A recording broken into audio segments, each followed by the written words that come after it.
Nous allons commencer dans les semaines qui viennent la bataille des élections européennes qui revêt pour nous, Front National, cette année une importance particulière. En effet, comme vous le savez, après avoir pendant pratiquement 25 ans progressé de façon presque continue, si on accepte le petit décrochage au moment de la trahison de Maigret, eh bien, nous avons subi un échec aux élections, échec relatif, mais celui qui n'est pas élu subit un échec à la présidentielle, mais avec tout de même près de 4 millions de voix. Alors, nous avons là une occasion de faire une démonstration et de contrer l'affirmation de M. Sarkozy, qui se vante partout d'avoir tué le Front National. Ce serait vrai si nos électeurs avaient eu la bêtise de lui faire confiance. Mais je ne le crois pas, moi. Je crois que beaucoup de nos électeurs se sont abstenus, n'ont pas été votés. Et je les comprends un peu, dans la mesure où ils avaient déjà été sollicités 2 fois d'aller voter pour la présidentielle, sachant qu'ils n'avaient pas de chance d'avoir de députés, puisque l'élection au suffrage majoritaire ne nous en donne pas la possibilité, ils n'ont pas été votés. Et je suis convaincu que nous allons les retrouver dans une élection à la proportionnelle où nos électeurs savent qu'en se déplaçant, eh bien, ils vont avoir des élus.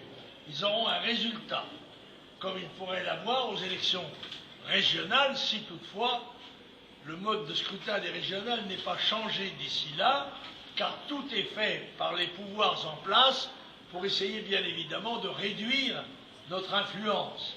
Mais moi, qui ai une longue expérience politique, je sais que nous nous ébattons, si j'ose dire, dans un climat d'hostilité totale, comme nous avons pu en avoir une démonstration en 2002, quand l'ensemble des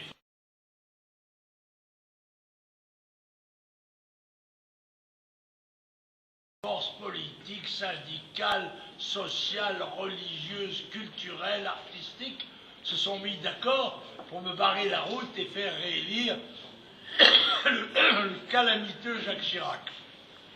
Quoi qu'il en soit, nous devons jouer cette carte et nous allons la jouer dans un environnement, j'ose le dire, dramatique. Parce que nous ne faisons que connaître les débuts du commencement de la crise qui va nous frapper et qui sera beaucoup plus grave que ce que nous en savons maintenant. Les Français n'ont pas encore pris la mesure qu'ils ont déjà perdu un tiers de leurs biens, pratiquement. Ils ne le savent pas encore.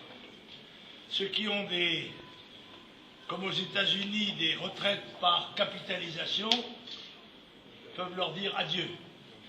Quant aux retraites par répartition, vous savez comme moi qu'elles sont lourdement handicapées par le poids considérable de l'immigration, qui se répercute à tous les niveaux de l'activité nationale, que ce soit l'école, que ce soit les transports, que ce soit la santé, les hôpitaux, etc.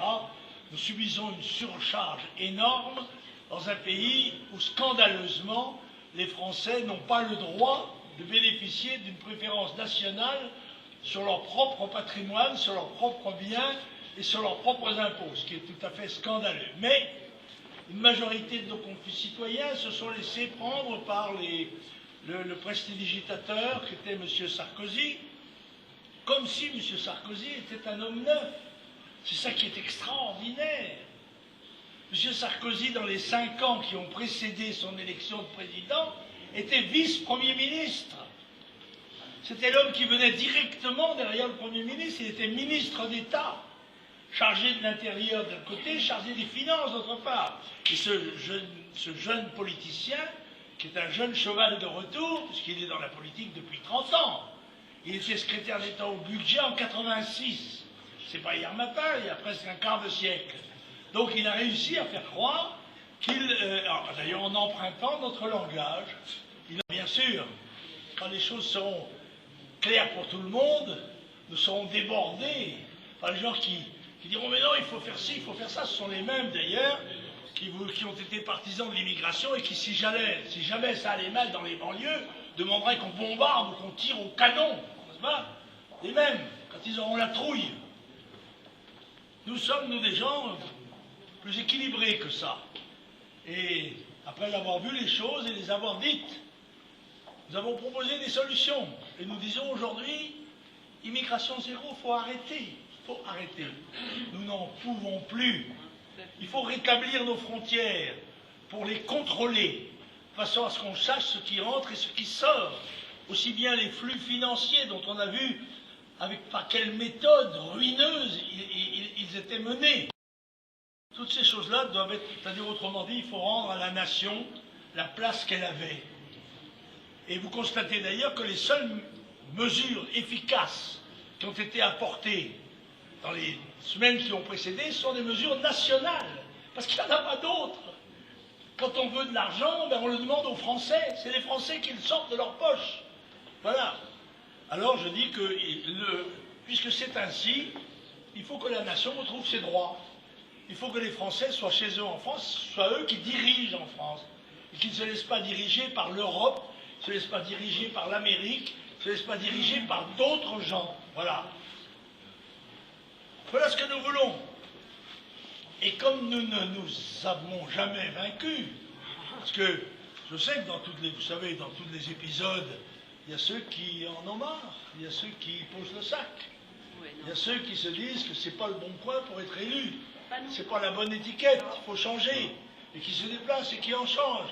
Il y a des gens qui considèrent que puisqu'ils étaient députés, ils ont le droit de l'être indéfiniment.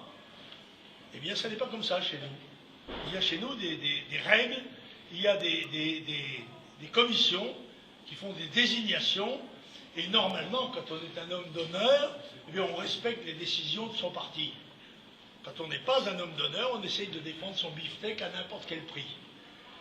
J'en tire la conséquence sans problème, hein, parce que j'ai noté que tous les gens qui se mettent dans cette situation-là, généralement, ils font entre 0,5 et 2% des voix. Par conséquent, ça ne m'inquiète pas.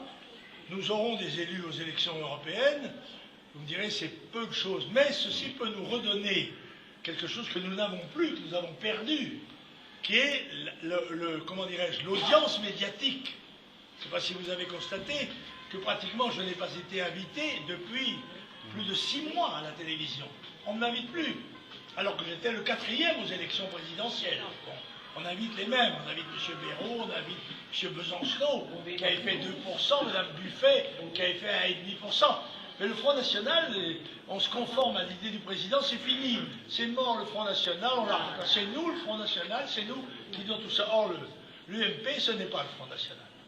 La politique de la majorité de l'Assemblée, ça n'est pas celle du Front National. Elle est même fort différente sur la plupart des points. Voilà. D'abord parce que M. Sarkozy se veut j'ai une définition de lui. J'ai dit c'est un Euratlante francophile. N'est-ce pas?